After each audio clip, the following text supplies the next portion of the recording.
Assalamualaikum warahmatullahi wabarakatuh. Bertemu kembali dengan saya Dian Kusumawati, mahasiswa Unsia Universitas Sains Asri. Kali ini kita akan membicarakan tentang matematika dan bagaimana matematika dimanfaatkan dalam perkembangan bisnis. Baiklah, tanpa berpanjang kata, jika saya untuk membagikan skrip.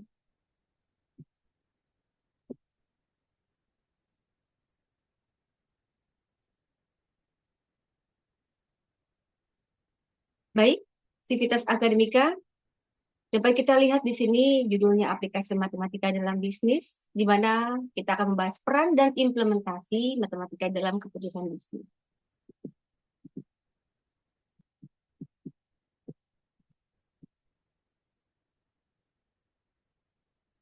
Sebagai pendahuluan, kita bisa memahami bahwa matematika merupakan salah satu alat terpenting dalam bisnis yang digunakan oleh para pelaku bisnis untuk menganalisa data, mengelola keuangan, dan membuat keputusan strategis agar produksi, penjualan, stok, dan semua hal yang berhubungan dengan bisnis menjadi lebih baik. Kemudian juga berbagai metode matematika dapat membantu meningkatkan efisiensi dan profitabilitas bisnis. Hingga di sini kita bisa lihat juga ada beberapa bidang utama dalam bisnis yang memanfaatkan matematika. Di antaranya adalah statistik keuangan, kemudian juga ada akuntansi, optimasi, dan teori probabilitas. Di sini kita membahas tentang statistik dan di antaranya juga teori probabilitas. Kemudian pemahaman konsep-konsep ini memungkinkan pengusaha atau perusahaan dalam mengelola sumber daya secara efektif dan mengurangi risiko. Kita akan bahas tentang statistika dalam bisnis. Pertama, statistika dalam bisnis itu definisinya adalah statistika yang digunakan untuk mengumpulkan, menganalisa, dan menginterpretasikan data bisnis guna membuat keputusan yang lebih akurat. Kemudian juga adanya penerapan statistik ini, yaitu untuk melihat analisa tren pasar, peramalan penjualan, segmentasi pelanggan, dan evaluasi kinerja bisnis. Mari kita bahas satu-satu. Analisis tren pasar ini untuk menentukan pola penjualan dan permintaan produk berdasarkan data historis. Dan ini bisa digunakan sebagai dengan kolaborasi AI forecasting, contohnya atau ERP, di mana penjualan atau permintaan itu dilihat berdasarkan data baik melalui artificial intelligence maupun dengan data yang berada dalam perusahaan tersebut. Kemudian peramalan penjualan AI forecasting juga bisa digunakan dan terutama dalam matematika menggunakan metode statistik seperti regresi linear untuk memprediksi angka penjualan di masa depan. Segmentasi pelanggan sangat dibutuhkan. Di antaranya ada untuk menetapkan di bagian manakah perusahaan akan menyasar pelanggan-pelanggannya, apakah dia middle up atau middle, ataukah untuk kalangan dengan budget-budget tertentu atau kelas-kelas sosial tertentu. Evaluasi kinerja bisnis menggunakan statistik deskriptif seperti rata-rata standar deviasi untuk memahami kinerja perusahaan.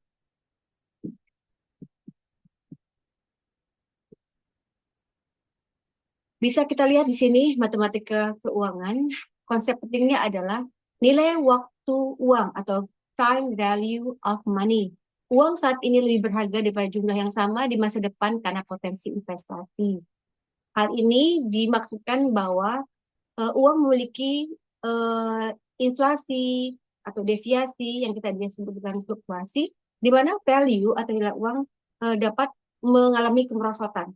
Sehingga bila kita sandarkan atau kita konversikan dengan emas, kemudian harga nilai uang itu semakin semakin turun dibandingkan harga emas atau nilai emas.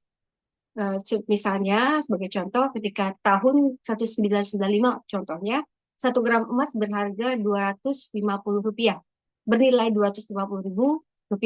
Sedangkan pada saat tahun 2025 seperti sekarang ini harga 1 gram emas mencapai hampir 2 juta.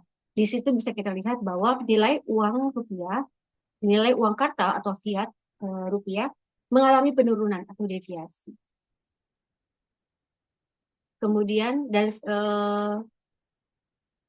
suku bunga atau simple compound interest digunakan untuk menghitung pertumbuhan modal dalam investasi atau pinjaman.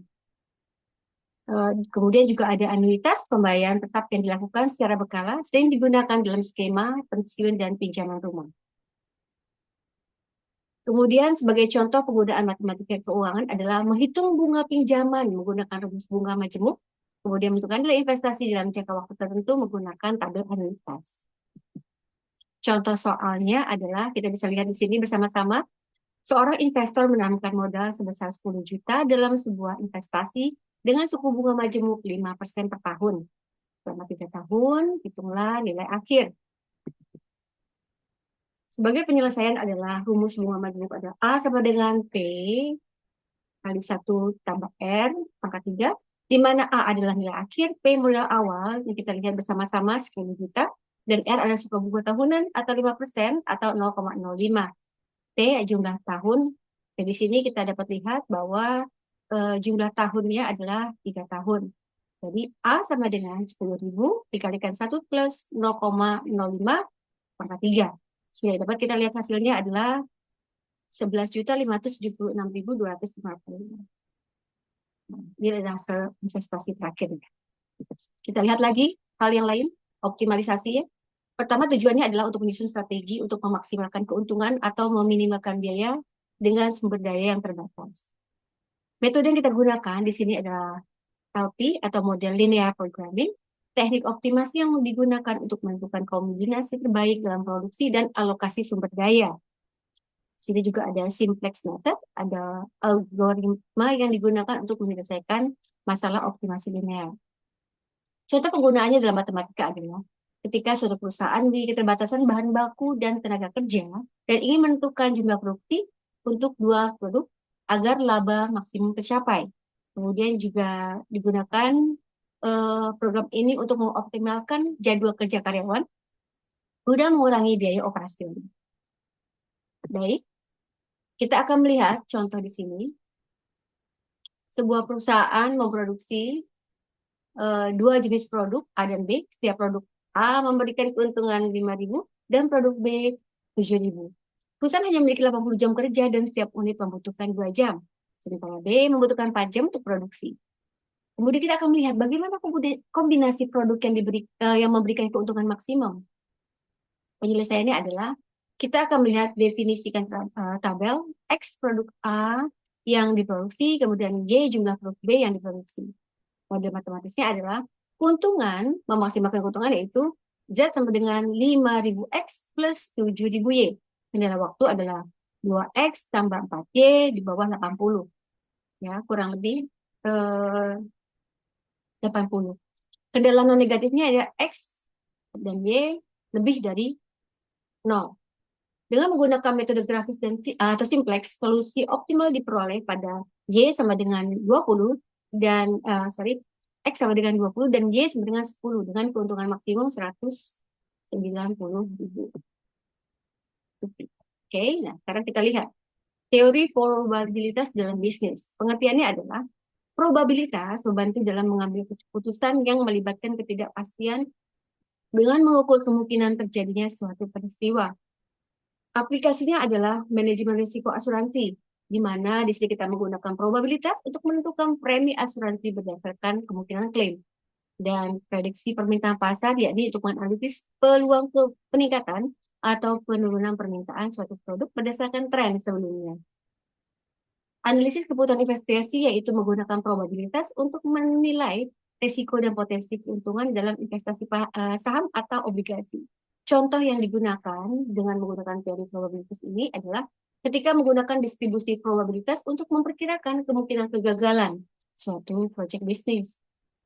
Contoh soalnya adalah jika suatu perusahaan memperkirakan peluang keberhasilan proyek baru sebesar 70%, jika proyek gagal, perusahaan akan kehilangan 50 juta. Tetapi jika berhasil, perusahaan akan mendapatkan keuntungan 200 juta. Hitunglah nilai harapan dari proyek tersebut. Penyelesaiannya yang kita bisa gunakan adalah rumus nilai harapan. E sama dengan P sukses dikali keuntungan plus P gagal dikali kerugian.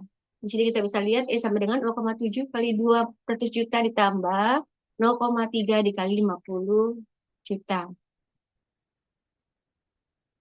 Oke, oh dikali min 50 juta. Oke, E sama dengan 140 juta ditambah dikurang 15 juta. Sehingga E kita dapatkan adalah 125 juta. Karena adalah harapan positif, proyek ini layak untuk dijalankan. Nah, di sini kan kita lihat juga bersama-sama bahwa aplikasi matematika dalam bisnis, contoh penerapannya adalah analisis break even, di mana analisis ini digunakan untuk menghitung titik impas untuk mengetahui jumlah minimum penjualan yang diperlukan agar perusahaan tidak mengalami kerugian. Sedangkan fungsi produksi untuk mengukur hubungan antara input seperti tenaga kerja dan modal dengan output yang dihasilkan. Aplikasi matematika dalam bisnis juga diharapkan dapat menilai atau memperhitungkan optimasi keuntungan dengan menggunakan kalkulus untuk menentukan tingkat produksi yang menghasilkan keuntungan maksimum. Dan juga diusahakan agar dapat melihat tren pasar, melakukan prediksi, di mana hal ini menganalisis data dan menggunakan metode statistik untuk memproyeksikan permintaan atau perubahan harga di masa depan. Baik, sekarang kita sampai pada karakteristik apa yang dapat kita lihat dalam aplikasi matematika untuk bisnis tersebut. Pertama, adanya efisiensi dan optimalisasi, di mana memastikan sumber daya yang digunakan memberikan hasil terbaik. Selain itu juga ada pengambilan putusan berdasarkan data, menyediakan data kuantitatif untuk pengambilan keputusan di dalam perusahaan, apakah akan mengurangi produk atau meningkatkan produk, melakukan stok atau restock, atau menahan stok untuk masuk atau disampaikan ke gudang atau pada retailer. Kemudian juga ada stabilitas untuk membantu memproyeksikan hasil di masa depan berdasarkan data saat ini. Oke, sebagai kesimpulan, aplikasi matematika dalam bisnis adalah penggunaan konsep, metode, dan model matematika untuk menganalisis, memecahkan masalah, serta membuat keputusan strategis dalam konteks kegiatan bisnis. Matematika digunakan sebagai alat untuk menyederhanakan, memvisualisasikan, dan mengukur berbagai aspek operasional dan manajerial, seperti produksi, pemasaran, keuangan, hingga perencanaan strategi. Melalui penerapan rumus dan analisis kuantitatif, aplikasi matematika membantu perusahaan memahami hubungan antara variabel-variabel penting, seperti biaya, pendapatan, permintaan, penawaran, dan laba. Selain itu, matematika juga mempermudah perusahaan untuk mengoptimalkan sumber daya, mengurangi risiko, dan meningkatkan efisiensi dalam berbagai kegiatan bisnis. Baik, itu saja yang dapat kami sampaikan. Semoga ada manfaat yang diambil dari materi hari ini. Sampai bertemu lagi. Assalamualaikum warahmatullahi wabarakatuh. Bye-bye.